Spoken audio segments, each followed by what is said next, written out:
Hey everyone, welcome back to the channel. And if you're new, welcome. So today I'm going to do something a little different. I'm going to have a chat with you about something that happened to me and that I think is really important. So, oh, Sophie, you're sitting on my, oh, sorry. I know, gosh, sorry, I digress. So recently I was listening to CBC Radio, the local CBC radio station, and they were talking about scams, phone scams in particular, but that people have been duped by, because that's really big right now here in Canada, I think around the world. And the scammers originate in foreign countries. They're not local usually. And I heard some really heartbreaking stories. And I actually wanted to call in, but I was driving, so I couldn't, because I had a story to tell that happened about a month ago. And it was pretty interesting. And so I was going to share it with you today. I'm going to record my screen and I'm going to read it out to you because I took screenshots of the conversation. It all happened via text message. For context, I have two kids. I have my youngest, who goes by Shiloh, and then I have my oldest, who is Keaton. And Keaton is notorious for dropping his phone, cracking the screen, breaking phones. Notorious for it. And that's an important point in this story, because that's why at first I went, is this real? So let me share my screen and go through this. And then I'm going to tell you some of the things, in particular, one thing that I have put in place with both of my kids that I think is a really good idea. And it was Keaton's idea, actually, that will allow you to not fall prey to something like this. I mean, these scammers are very sophisticated. They're getting more sophisticated, and there is AI coming into play where people are getting phone calls from scammers who sound like one of their kids, one of their grandkids, a loved one. And this trick, this strategy that we've put in place will, I think, help you avoid even an AI generated scam. So let me show you what I'm talking about. I'm actually quite proud of this. It's my opus, and I had a lot of fun. And as I was doing this and I was taking screenshots, I was actually sending them to Keaton because he was having as much fun with it as I was. Anyways, let me just show you what I'm talking about. Okay, it's working. So at 9:45 a.m. on a work day, I get this text message from an unknown number. And it says, "Hi mom, phone just died and is broken. This is my new number you can save. Please let me know if you got this message. Thank you." And at first I thought, that's probably Keaton. So jokingly I said, "Who dis?" And then they reply, who you think? And I said, "Krampus." And then they reply, "Yes." So I'm starting to get a little suspicious because, and in the meantime, and so I just replied, "What's my maiden name?" And they're smart. They go, "I dropped my phone, touchscreen didn't respond anymore." So, okay, the next thing I do is message Keaton on Messenger and say, "Hey, did you just send me a text that you broke your phone and you've got a new number?" And they're like, "No." And I said, "Okay, this will be interesting. Let's see. Let's play with this person because they're a bad person." So I do, "Frankie, is this you?" "Yes." All right. So I know we're talking to a scammer here, right? Because my kid is not named Frankie. Neither one of them. All right. So the next message, I give them a thumbs up. And I just wait to see what happens. "Are you busy right now?" And I'm like, "Working." "What's up?" "Can you help me out with something?" "Oh, okay, here we go." And I'm like, "Of course, honey." So I go, of course, honey. And they're like, I changed my phone number to access my files. Now my account is frozen for 48 hours due to security reasons. Oh, that's so unfortunate. But I have 2 transfer payments that need to be paid today. Of course you do. Can you do them for me? I'll have it back. You'll have it back tomorrow. So I'm like, I'm going to yank this guy's chain. And I reply, oh, Frankie, you're so irresponsible with your stuff. And they're like, I know, right? Can you please do them for me? So I figure I'm just going to continue on with that. I've told you a lot of times to keep your phone in your coat pocket. You know that keeping it in your pants pocket is dangerous. And they're like, I know, Mom. And I'm like, I bought you 3 phones in the last few years. You never paid me back for the last one, even though you promised. And they're like, I promise you'll get it back. And then I decide I'm really going to mess with this guy's mind. And I'm like, why don't you ask Dad and his new girlfriend to help you out? You like spending time at their place, so obviously you like them better than me. And by this point, Keaton is rolling laughing because this is hilarious. I believe he said that I was brutal. And I'm like, I'm not done yet. And I'm laughing my ass off too at the time. And he's like, Mom, stop acting like this. That's not true and you know it. Oh, really? Yeah, that's what I think you should do. You knew he was seeing her and kept it from me. You only admitted it when they got caught. Go ask your dad. He took all the money. I'm just so proud of that. Mom, I need your help. Can you please help me out? So I thought, okay, for how much? Because now I'm curious. How much is this scam going to cost me? I'll send you the details. Give me a second. Okay, so this next part is interesting because it should be obvious to somebody looking at this that there's something not right here, right? Even if everything else wasn't already huge red flags. And it's like what they send me is got somebody else's name on here and then an email and an amount. $1,845.14 Canadian. Interesting. I like that the number wasn't a rounded number, right? It's got the 14 cents. And for maybe a grandparent or something who didn't know what was in the kid's account or the person's account, didn't really know what their banking situation was, what their bill situation was, that, could seem, feasible. But the name and the email address are bizarre.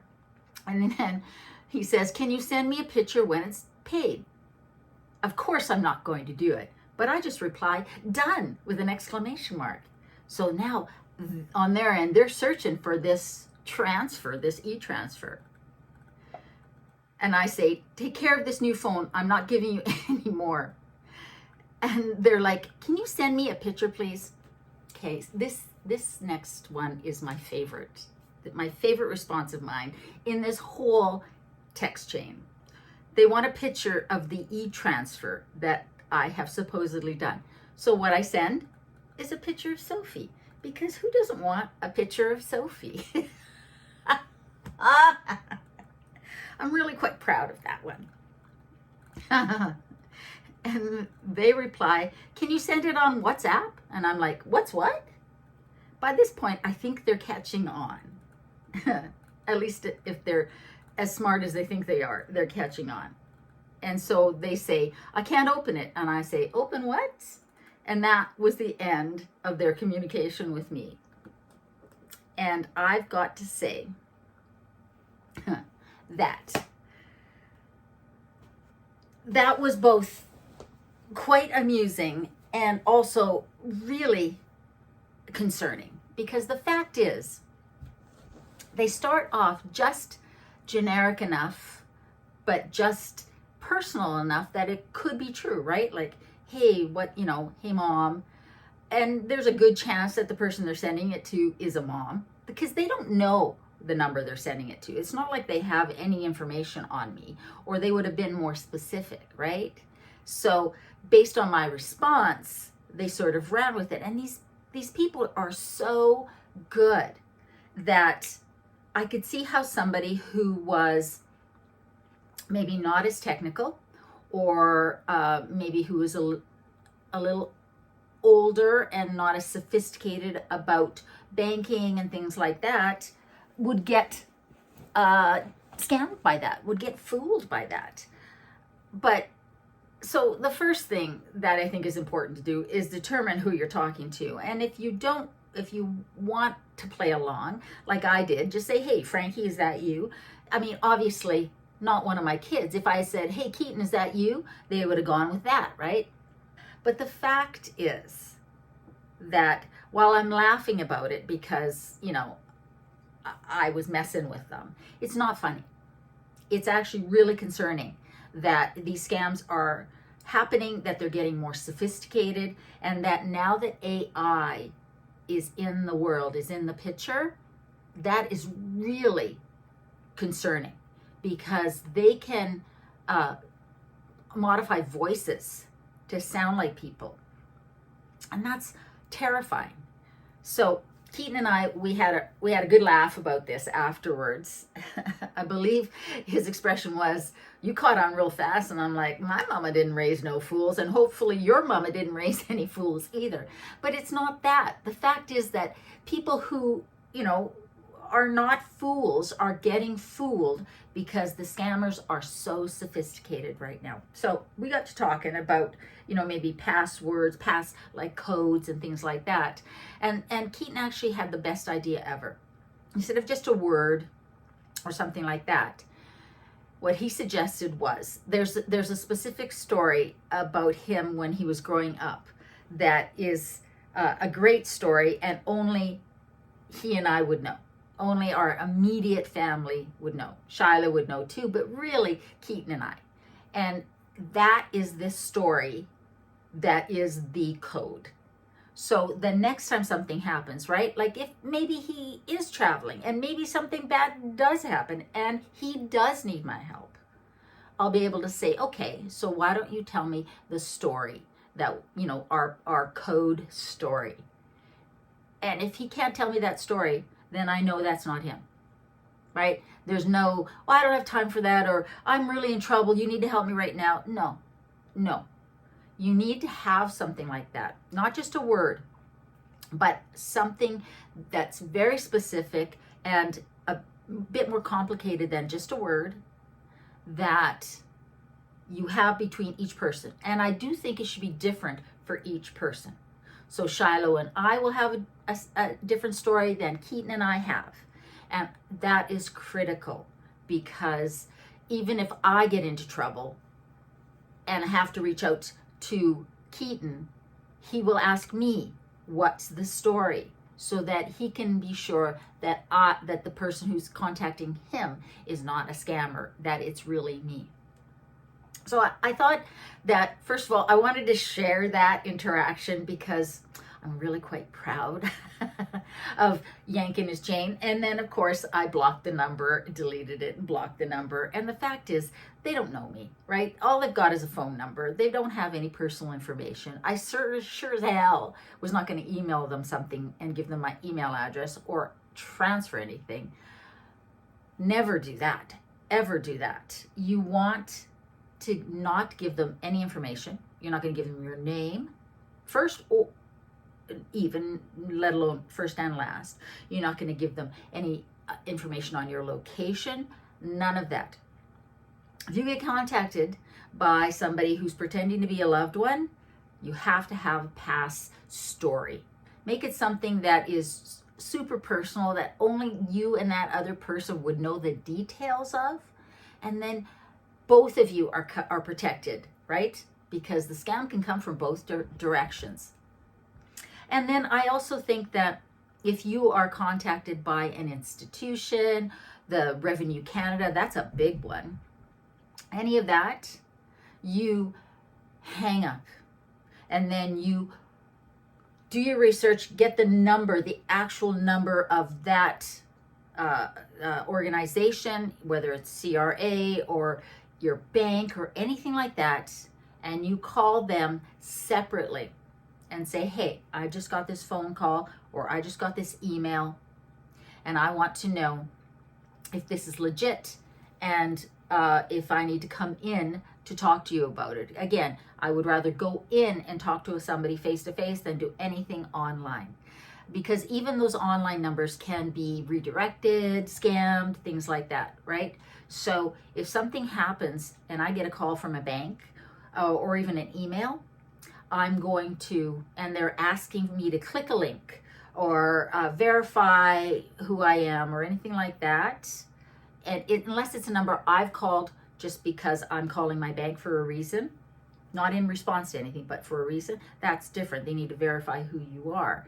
But if you get a phone call, a text message, an email, and it's not something pertaining to something you're already doing with them, if it is something that is not something that you started and that you're at all wondering about, just close it.